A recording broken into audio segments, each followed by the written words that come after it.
Napasarap po ako ng laro mga kanain ng basketball weekend kasi ngayon. Kaya hindi na ako nakapagluto. Ito naman yung itsura ng mga lutong ulam nila dito po sa Thailand. At yung plastic nila, ganyan hindi binubuhol. Tinatalian nila ng rubber band. Bumili nga po ako ng 3 klase. May sabaw, may curry. Ito po yung soup nila na nilalagyan nila ng tokwa or tohu kung tawagin nila dito sa Thailand, na may seaweeds at saka pechay bagyo. Ang sarap po na yung sabaw niyan. Ito naman, yung tayong sabaw din. Kaso, kung naman po to, may itlog. Baboy. Pero may mga herbs pa na ganyan, kaya ang bango po niyan. Yung sabaw. Ang dami nilang ginagamit ng mga spices pagdating sa pagluluto. At ito yung gusto ko. Hanghang to. Parang pagkaing Indiano naman to. Curry.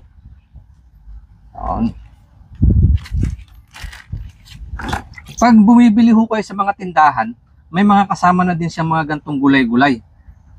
Para may pantanggal ng anghang.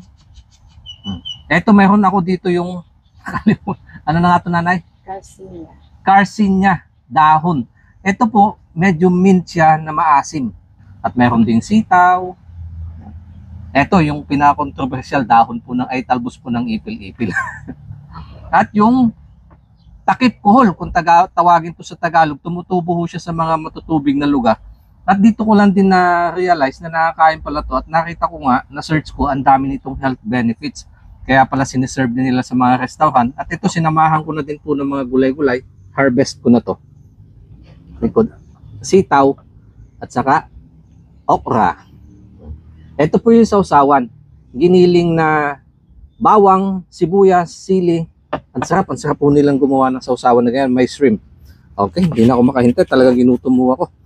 Thank you Lord sa biyaya na nasa aking harapan. Nilalapit ko ito, nabas-basan upang sa ganun magsilbing lakas sa aming pangatawan. In Jesus' name, Amen.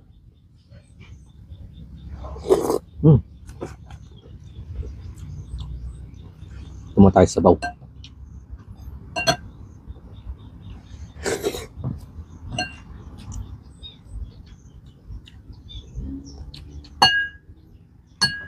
Lasa.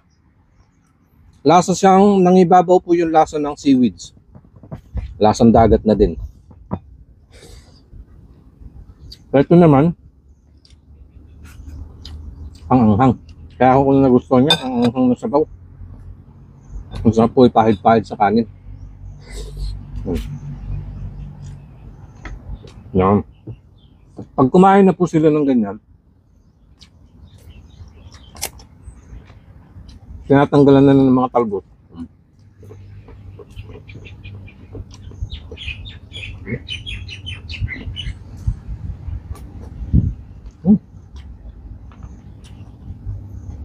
Nababalansin niya ho sa bibig. Yung alat, yung umay, at saka yung mga sabaw ng ulam. Pag kumain ka na nito, ang sarap na. Pag naghalo-halo sa bibig, lalo na ho at malutong.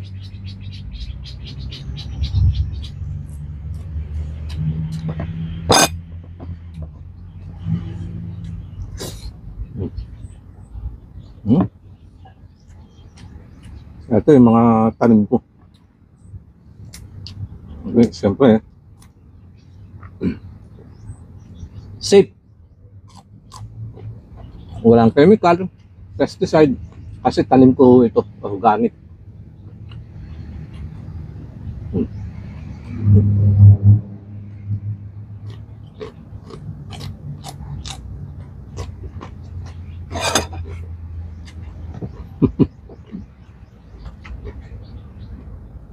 Parang gusto ko na magpapak ng gulay ah.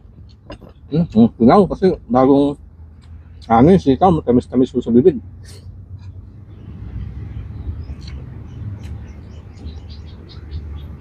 Ipil-ipil. Sinasabi nila, pangkambing lang daw. Hindi ho, napakadami din itong benepisyo sa katawan.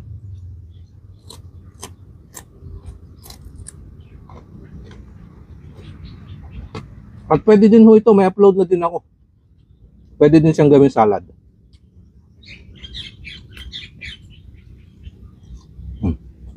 Ako ha. Mahigit 10 years na nga po pala kami dito sa Thailand.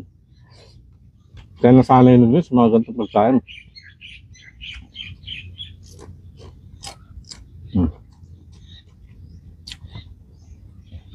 Maganda ho. Subukan nyo din. Mayroon pa silang wild na eggplant po. Yung bunga, palampunay.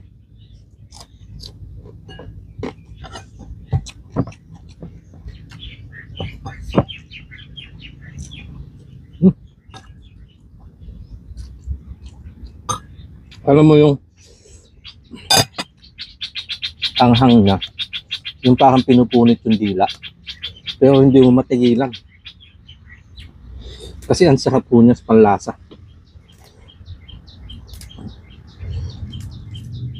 Sarap na sa bibig.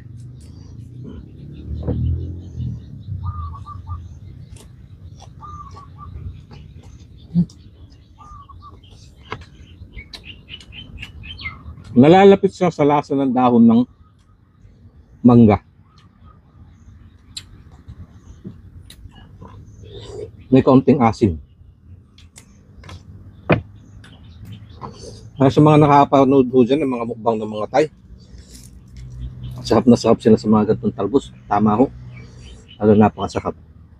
Labas ng pawis ko.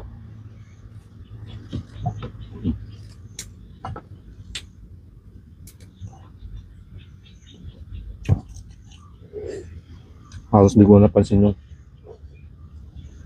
kanin dito na lang sa mga gulay-gulay.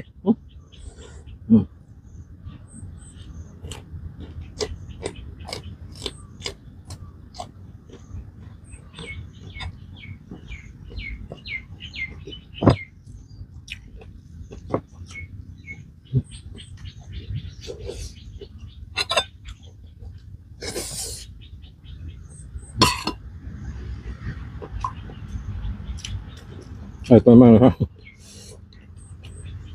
Hindi ko na makalimutan ito nasa gitna. Itim ho yung balat ng itlog kasi nga may toyo. Pero nilaga muna yan.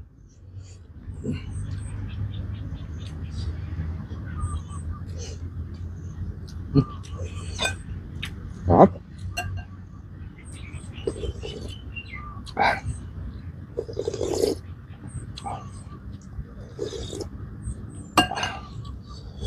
Ito po yung okwa nila dito.